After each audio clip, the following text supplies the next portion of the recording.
Assalamualaikum warahmatullahi wabarakatuh.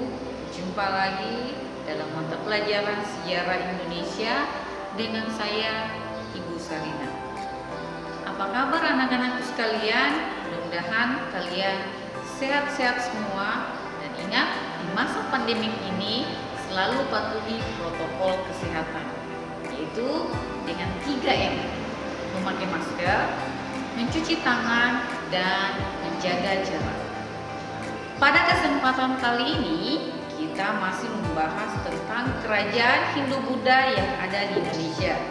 Minggu lalu saya sudah jelaskan tentang kerajaan Hindu-Buddha di Indonesia, yaitu tentang kerajaan Kutai dan kerajaan Tarumanegara. Pada kesempatan kali ini kita akan lebih fokus pada kerajaan Kalingga atau Holi dan kerajaan Sriwijaya. Untuk hari ini, tujuan pembelajaran kita adalah diharapkan anak-anak sekalian dapat menganalisis dan menjelaskan tentang letak, sumber sejarah, kehidupan politik, ekonomi, sosial budaya, dan faktor kemunduran dari kerajaan Kalingga dan kerajaan Sriwijaya. Untuk lebih jelasnya, kita langsung saja pada materi yang pertama, yaitu kerajaan Kalingga. Kerajaan Kalingga diperkirakan berdiri pada abad ke-7. Mengenai letak dari kerajaan ini, terjadi banyak perbedaan di para ahli. Ada yang menyatakan kerajaan ini terletak di Jepara, Jawa Tengah. Ada juga yang mengatakan kerajaan ini terletak di Blora, Jawa Tengah. Ada juga yang mengatakan kerajaan ini terdapat di Salatiga, Jawa Tengah. Dan bahkan ada yang mengatakan kerajaan ini terdapat di Semenanjung Melaka, wilayah Malaysia.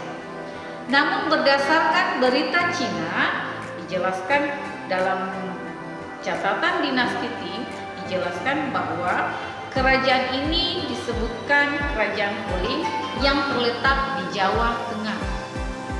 Selanjutnya berbicara tentang sumber sejarah. Sumber sejarah dari kerajaan Holi atau kerajaan Kalingga yang pertama itu adalah berasal dari berita Cina, yaitu catatan pada masa dinasti Tang. Yang kedua adalah berasal dari Itsing, yaitu pendeta Cina yang beragama Buddha. Yang ketiga adalah prasasti Tukmas. Diperkirakan ditemukan pada abad 650 Masehi di desa Tukmas di lereng Gunung Merbabu. Selanjutnya kita masuk di kehidupan politik. Menurut berita Cina, diketahui bahwa kerajaan ini dipimpin oleh seorang ratu yang bernama Ratu Sima. Masa pemerintahan Ratu Sima terdengar sangat keras dan bijaksana serta dilandasi dengan kejujuran, sehingga masyarakat di kerajaan Kalingga tidak ada seorang pun yang melanggar hak dan kewajibannya. Sebuah cerita tentang masa kepemimpinan Ratu Sima, di mana suatu saat Ratu Sima ini menyimpan sebuah kantong yang berisi emas di tengah jalan, dan selama kurun waktu tertentu ternyata kantong tersebut tidak ada satu orang pun yang menyentuh, bahkan mengambil kantong tersebut yang berisi emas. Suatu ketika sang putra mahkota atau anak dari Ratu Sima tidak sengaja menyentuh kantong tersebut dengan kakinya, sehingga Ratu Sima kemudian pun menjatuhkan hukuman mati terhadap putra mahkota. Tapi hal ini dihalangi oleh para menteri-menterinya. Tetapi Ratu Sima tetap harus menjatuhkan hukuman terhadap anaknya, sehingga hukuman terhadap anaknya adalah memotong kaki yang telah menyentuh kantong yang berisi emas. Ini adalah sebuah cerita tentang kepemimpinan Ratu Sima. Menurut dari berita Cina, yaitu pendeta Itsing, menjelaskan bahwa ada seorang pendeta yang bernama Huini itu pernah datang dan tinggal di kerajaan Poling selama 3 tahun. Selama 3 tahun bermukim di kerajaan Poling, dia pernah bekerja sama dengan pendeta yang ada di kerajaan Poling yang bernama Janabrata. Kerjasama mereka adalah menerjemahkan kitab Buddha Hinayana. Dari pernyataan ini kita dapat mengetahui bahwa corak kerajaan dari kerajaan Poling adalah agama Buddha. Kemudian kita masuk ke kehidupan ekonomi. Dari berita Cina kita dapat mengetahui bahwa masyarakat di kerajaan Poling ternyata menghasilkan banyak kulit penyu, emas, perak, cula badak, dan gading gajah. Dari hal ini kita dapat memprediksi bahwa mata pencaharian masyarakat yang ada di kerajaan Poling adalah berburu, nelayan, perdagangan, dan pertambangan secara sederhana. Namun kerajaan ini tidak berlangsung lama karena kemudian mengalami kemunduran akibat adanya persaingan dengan kerajaan. Sebab keruntuhan dari kerajaan Poling atau kerajaan Kalingga adalah kalah bersaing dengan kerajaan Sriwijaya. Inilah cerita tentang kerajaan Kalingga. Mudah-mudahan anak-anakku sekalian dapat memahami cerita tentang kerajaan Kalingga dan mengambil hikmahnya.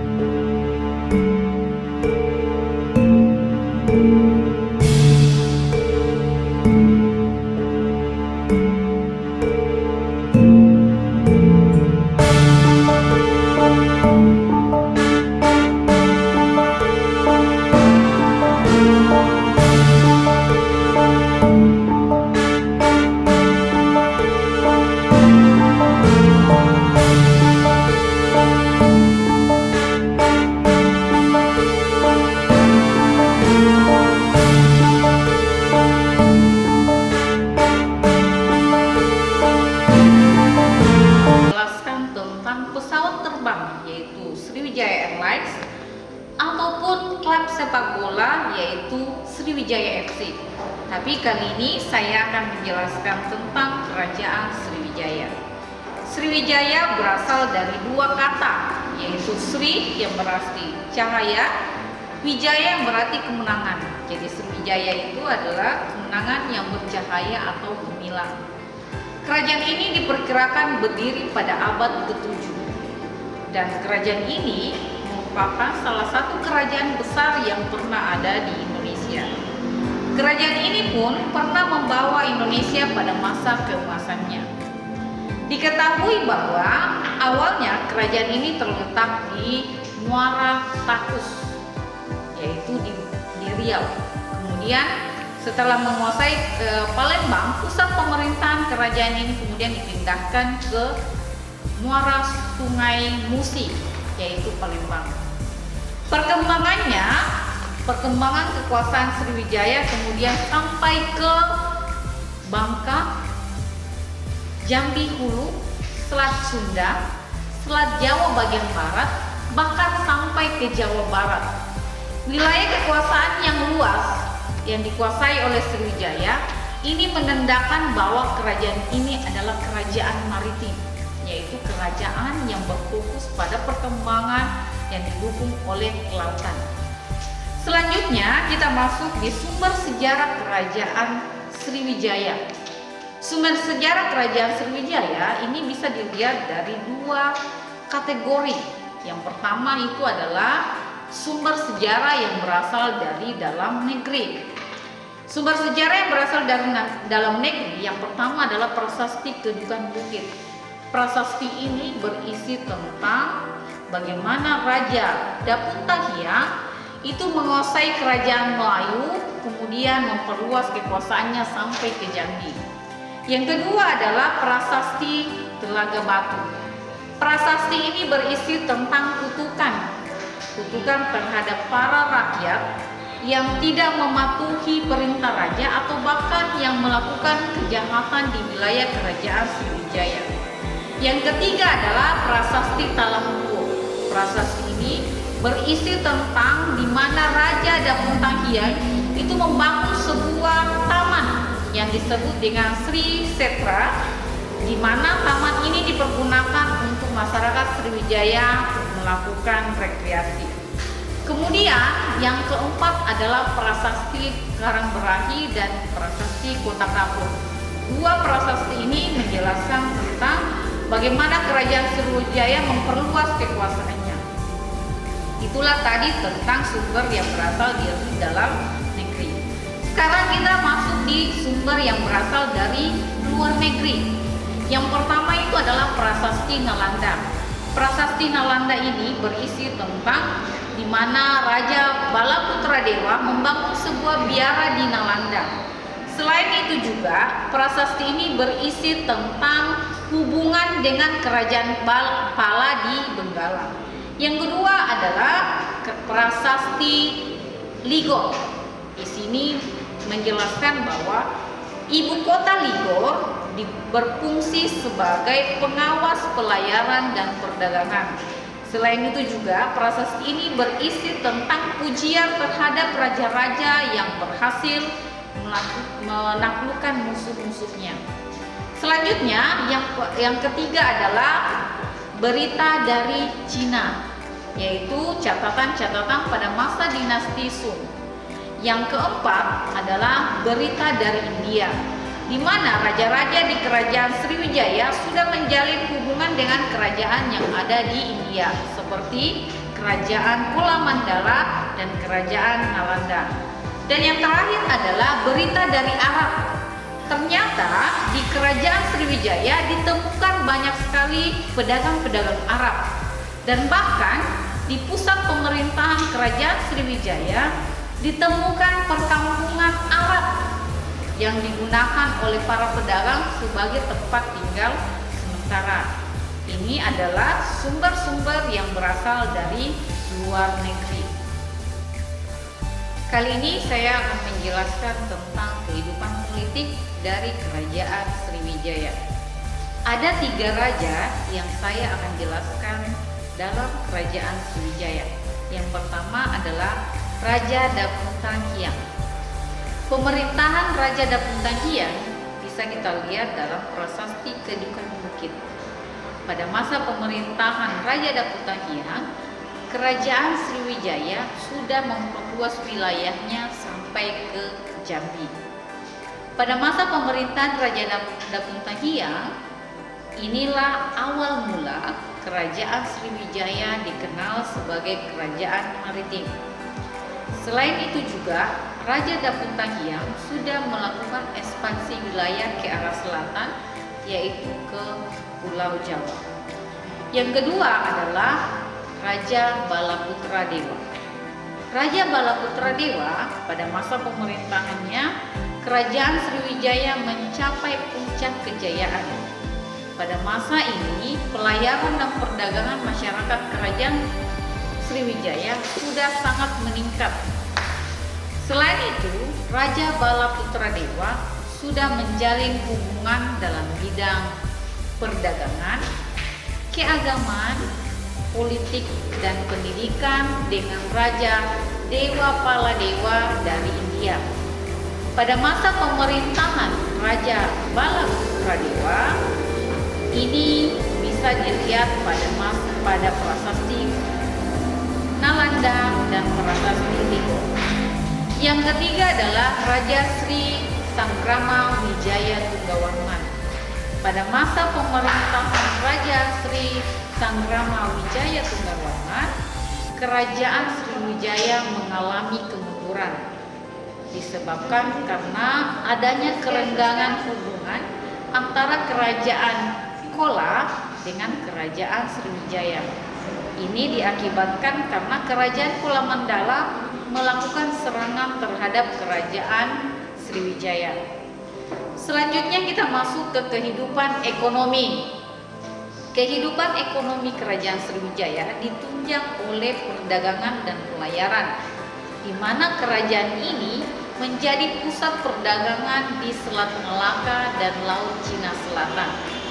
Kerajaan ini juga menjadi kerajaan maritim dengan komoditas utama dari Kerajaan Sriwijaya adalah emas, gading, perak, damar, dan rempah-rempah.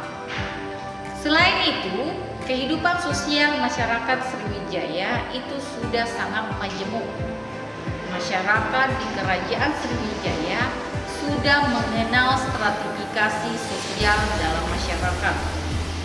Berbicara masalah agama yang berkembang di Kerajaan Sriwijaya ternyata adalah agama Buddha. Ini kita bisa lihat di mana kerajaan ini menjadi pusat pendidikan agama Buddha di Asia Tenggara. Selanjutnya, kerajaan ini kemudian berkembang sangat pesat karena disebabkan oleh beberapa faktor. Yang pertama itu adalah letaknya yang sangat strategis. Yang kedua, armada laut yang kuat. Yang ketiga adalah hasil bumi yang melimpah dari wilayah kekuasaan Sriwijaya.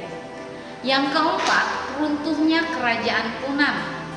Yang kelima adalah kerajaan Sriwijaya menguasai daerah-daerah penting seperti Selat Malaka, Selat Sunda, Semenanjung Melayu, dan Tanah Genting Kra. Ternyata daerah ini adalah pusat perdagangan. Terus yang selanjutnya adalah ternyata kerajaan ini sudah menjadi pusat pendidikan agama Buddha di Asia Tenggara. Selain itu, ternyata kerajaan ini mengalami kemunduran karena disebabkan oleh beberapa faktor. Yang pertama itu adalah adanya serangan dari Pulau Jawa yang dilakukan oleh Raja Dharmawangsa. Yang kedua adalah serangan dari kerajaan Siam yang ada di Filipina.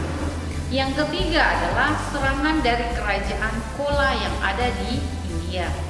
Yang keempat adalah ekspedisi Pemalayu yang dilakukan oleh Raja Kertanegara. Yang kelima adalah kemunduran ekonomi.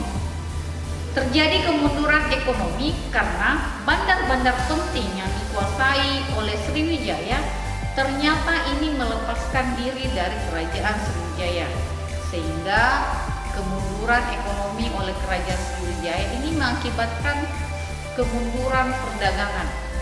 Yang keenam adalah banyaknya daerah taklukan yang melepaskan diri yang menjadi sumber hasil bumi bagi perdagangan di Sriwijaya. Inilah faktor-faktor kemunduran dari Kerajaan Sriwijaya. Untuk kali ini, mudah-mudahan materi pada hari ini anak-anakku sekalian dapat memahami tentang Kerajaan Kalingga dan Kerajaan Kuling. Dan sebagai kesimpulan bahwa dua kerajaan ini ternyata adalah kerajaan Buddha. Yang kedua adalah Kerajaan Kalingga ternyata berada di Jawa Tengah dan Kerajaan Sriwijaya terdapat di Sumatera, yaitu di Palembang. Dan kerajaan ini seperti Kerajaan Kalingga ternyata mengalami kemunduran karena kalah bersaing dengan Kerajaan Sriwijaya. Sedangkan Sriwijaya mengalami kemunduran karena pengaruh dari perekonomian yang mengalami kemunduran. Mudah-mudahan materi kali ini dapat dipahami dan bermanfaat bagi anak-anakku sekalian. Terima kasih. Assalamualaikum warahmatullahi wabarakatuh.